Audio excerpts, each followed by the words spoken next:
Halo semuanya, balik lagi di channel Mary dan Aniel. Habis summer, aku nggak sempet bikin video lagi dikarenakan aku harus prepare untuk pulang kampung ke Indonesia. Dan banyak banget yang nanyain bagaimana sih persyaratan pulang kampung ke Indonesia di masa pandemi seperti ini. Jadi aku mau share ke kaliannya itu berdasarkan pengalaman sendiri ya. Mungkin pengalaman orang kan beda-beda, tapi ini pengalaman aku. Jadi aku mau ceritain dari awal. Jadi aku pulang kampung ke Indonesia itu emang nggak direncanain banget. Kemarin itu setelah liburan musim panas, aku tuh nggak sengaja ngecek tiket. Ternyata tiketnya itu murah. Pada saat itu tuh aku pergi bulan Oktober tanggal 9. Pada saat itu karantina di Indonesia itu diwajibkan 8 hari untuk orang Indonesia. Jadi syaratnya cuman kita harus tes PCR. Kemarin aku berangkat itu kan hari Sabtu. Nah, aku tes PCR-nya itu hari Jumat dan itu tuh hasilnya itu 3 jam udah jadi. Kemudian kita harus print dokumen vaksin juga yang di Turki. Jadi aku vaksin 2 dos juga udah di Turki,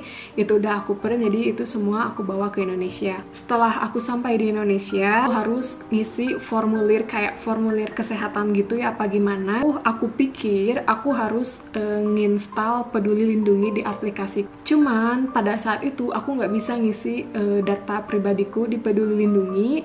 Jadi pada saat sampai bandara itu, di situ tuh udah diarahin ada kayak penulisan dokumen gitu. Jadi itu berupa kertas kayak gitu, terus udah gitu nanti kita di fotonya diarahin lah sama petugas bandaranya untuk ngisi formulir dan lain sebagainya. Setelah itu selesai, kita diarahkan sama petugas yang di bandara untuk ke pos lain. Di mbak-mbaknya itu nanya, di Turki itu habis ngapain? Aku bilang aja, suamiku orang Turki, emang tinggal di Turki. Oh, berarti masuknya ke travel ya mbak, kata mbak-mbak itu. Karena kalau misalkan mahasiswa atau TKI itu bisa untuk di Wisma Atlet katanya gitu, tapi kalau untuk seperti mbak kayak gini itu di hotel. Itu tuh karantinanya masih 8 hari. Kan sayang banget gitu kan uangnya gitu kan. Nah, jadi aku bilang aja, Mbak bisa nggak di Wisma Atlet aja. Akhirnya mbak-mbaknya bilang, ya udah mbak, nanti mbaknya bisa koordinasi sama Satgas Covid. Jadi di situ aku ke Satgas Covid-nya. Dan ternyata di Satgas Covid-nya sebenarnya yang kayak aku tuh nggak bisa untuk di Wisma Atlet katanya gitu. Cuman kalau emang mau di Wisma Atlet ya harus nunggu Wisma Atletnya kosong dulu. Jadi aku harus tunggu sampai jam 12 malam. Tapi nggak jam 12 malam sih, sampai jam 1 malam, sampai benar-benar penerbangan terakhir baru aku bisa masuk ke Wisma Atlet kayak gitu. Aku datang itu sekitar jam 1 siang, itu hari Minggu, dan aku harus nunggu di bandara itu sampai malam jam 12, terus udah hari Senin jam 1. Nah, itu tuh aku masih nungguin kabar tentang gimana sudah bisa masuk ke Wisma Atlet belum. Nah, itu tuh akhirnya aku tuh ya masuk ke Wisma Atlet itu tuh sekitar jam 2 pagi. Sebenarnya aku sedih banget sih ya gitu kan. Aku harus nunggu sampai lama banget gitu karena kan aku capek banget gitu kan perjalanan dari luar negeri. Jadi kegiatan aku selama di bandara itu pas lagi nungguin untuk masuk ke Wisma Atlet itu ya aku kayak tiduran aja di kursi karena emang banyak banget sih orang gitu. Jadi bukan cuman aku aja, tapi di situ banyak banget orang yang emang habis travel dari luar negeri kayak gitu. Terus malamnya itu bener-bener lapar banget, perut aku keroncongan, aku bingung mau gimana lagi karena itu kan di dalam bandara nggak ada air, nggak ada makanan. Jadi akhirnya kita kayak titip makanan ke salah satu kayak OB gitu ya yang ada di bandara gitu. Dia mau bantuin beliin makanan di luar. Akhirnya ya kita nitip makanan ke dia untuk beliin. Akhirnya kita bisa makan setelah menunggu beberapa jam. Itu kita makan sekitar jam 9 malam. Aku makan Burger King, dan itu ayamnya ya. Kalau di Turki Burger King nggak ada ayam ya. Dan itu pertama kali setelah 2 tahun setengah aku di Turki terus pulang ke Indonesia. Pas pertama kali makan itu, loh kok rasanya kayak gini ya, kayak kayak beda gitu, mungkin karena mulut kita udah kayak kelamaan di Turki gitu kan, jadi pas pulang ke Indonesia rasanya kok kayak gini, tapi masih enak, tetap masih kayak berasa micin-micinnya gitu. Setelah jam 2 kita udah bisa masuk ke Wisma Atlet, jadi kita udah jalan tuh di bandara kan, kita jalan keluar. Tapi sebelum itu kita dicek dulu sama pihak bea cukai, dan kebetulan ada temenku yang kenalan di sana, dia kena bea cukai, jadi aku nggak mau ya harus nungguin dulu itu sekitar sampai jam 4 subuh. Jadi jam 5 kita baru bisa berangkat ke Wisma Atlet.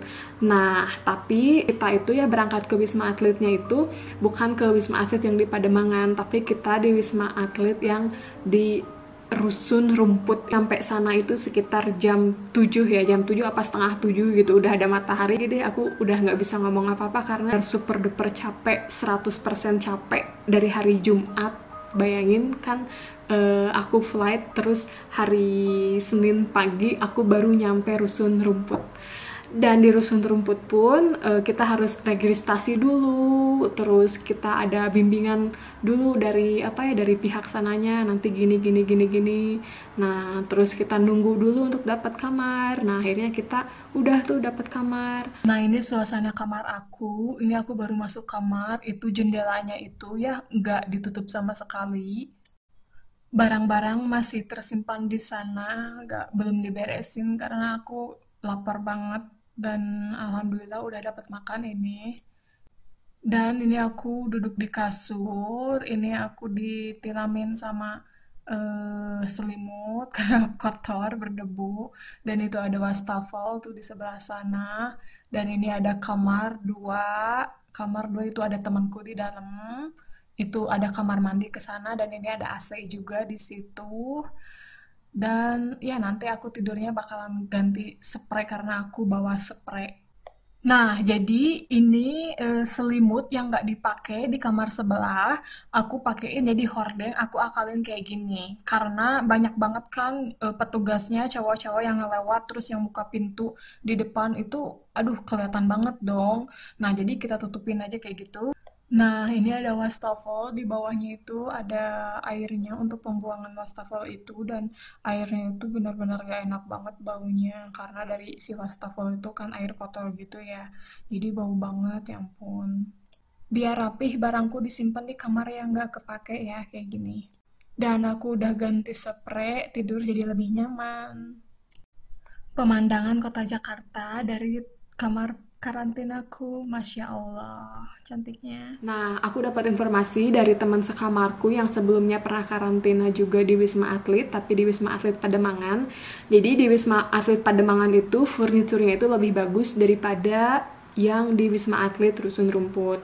Tapi ya kita kan tetap gak boleh ngeluh ya, segini pun kita udah beruntung karena kita udah bisa karantina gratis. Nah, hari pertama di Wisma Atlet aku bener-bener jet lag banget, capek, dan aku akhirnya tidur itu lama banget sampai aku dan temanku itu nggak kebagian makan. Nah, kita turun ke bawah, kita minta tolong ke Satgas, akhirnya kita dapat makanlah jatah, alhamdulillah masih ada sisa, dan ya kita makanlah kayak gitu. Teman sekamarku bilang katanya untuk makanan antara Wisma Atlet Pademangan dan Wisma Atlet yang di Rusun Rumput, makanannya itu lebih enak yang di Wisma Atlet Rusun Rumput. Nah, hari Kamisnya ada informasi bahwa karantina dijadiin 5 hari. Aku tuh hari Jumat tes PCR ya, kemudian Sabtu paginya itu datang laporan bahwa tes PCR-nya negatif, kemudian boleh pulang dalam waktu 30 menit, dan aku seneng banget. Akhirnya ya kita pulang deh, udah selesai, udah nggak karantina lagi. Jadi selama di Wisma Atlet, aku pribadi sih bisa order makanan dari luar ya. Terus ada temen juga kayak ngirimin sabun, mandi, terus sampo, pokoknya perlengkapan untuk karantina aja lah.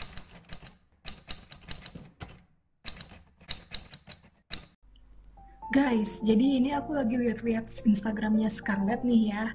Nah, kira-kira produk apa ya yang belum pernah aku beli? Jadi aku mau coba. Mau pilih yang mana ya kira-kira? Nah, ini apa nih? Oh, ini shower scrub mango. Aku belum pernah coba nih. Kemudian apa lagi ya? Coba kita lihat ke bawah. Nah, Betul kan, ini shower scrub variannya banyak, tapi aku belum pernah coba yang mango, jadi aku mau coba yang ini ya, yang varian mango, kita coba ya. Kemudian aku mau coba juga, nah body scrubnya Scarlet Whitening varian pomegranate. Nanti aku review ya. Guys, jadi ini body scrub pomegranate sama shower scrub yang varian mangonya udah sampai ya. Ini pas dibuka wanginya udah kecium dong, semerbak banget, enak banget. Sekarang kita mau coba ya. Guys, jadi ini body scrub yang varian coffee sebelumnya, dan ini tuh udah habis loh, tuh bisa bayangin nggak? Saking aku sering pakainya gitu kan. Sekarang aku mau pakai yang baru dibeli ini varian pomegranate. Ini wanginya enak banget. Kita oleskan ke seluruh tangan secara merata kayak gini. Kalau kalian sebelum mandi bisa juga ke seluruh badan sampai merata gitu. Kemudian di scrub sampai benar-benar bersih lagi ya. Nah, kalian kan sering lihat, aku tuh benar-benar suka banget sama produknya Scarlett, dikarenakan produk Scarlett itu mengandung vitamin E dan glutathione. Jadi, manfaatnya itu bisa mengangkat sel kulit mati dan mencerahkan kulit kita. Makanya, kulit aku kan agak cerah gitu ya, karena ya aku pakai si Scarlett ini gitu loh. Karena di Turki kita nggak punya produk yang bisa mencerahkan badan, jadi ya mau nggak mau aku harus beli dari Indonesia gitu. Sekarang kita bilas pakai brightening shower scrub yang varian mango. Aku belum pernah pakai ini dan ternyata ini wanginya enak banget dong, beneran kayak mango, seger banget gitu. Untuk harga shower scrubnya itu 75.000 dan untuk body scrubnya itu 75.000, dan ini tuh bisa dipakai sekitar sebulanan. Sekarang kita tinggal pakai body lotion ya. Aku punya body lotion yang varian Charming sama body lotion yang varian Jolie-nya. Jadi kedua body lotion ini tuh body lotion varian terfavorit aku karena aku suka banget sama wanginya. Nah, si body lotion Charming ini tuh wanginya tuh kayak parfum bakarat gitu loh. Jadi aku tuh ya kalau misalkan lagi pakai body lotion yang Charming ini, aku tuh nggak perlu lagi pakai parfum karena ini wanginya udah enak banget gitu. Nah, untuk body lotionnya juga mengandung glutathione dan vitamin E yang mampu mencerahkan kulit kita. Tuh, lihat hasilnya kan cerah banget kan, kayak gini tuh, bersinar, bersih, terus udah gitu wangi banget. Nah, bagi kalian yang pengen kayak aku, kalian bisa order di official Instagramnya Scarlett Whitening, ataupun bisa di marketplace semacam Shopee juga, kalian bisa order di officialnya juga Scarlett Whitening. Biar samaan ya kita ya. Selamat mencoba ya teman-teman, makasih.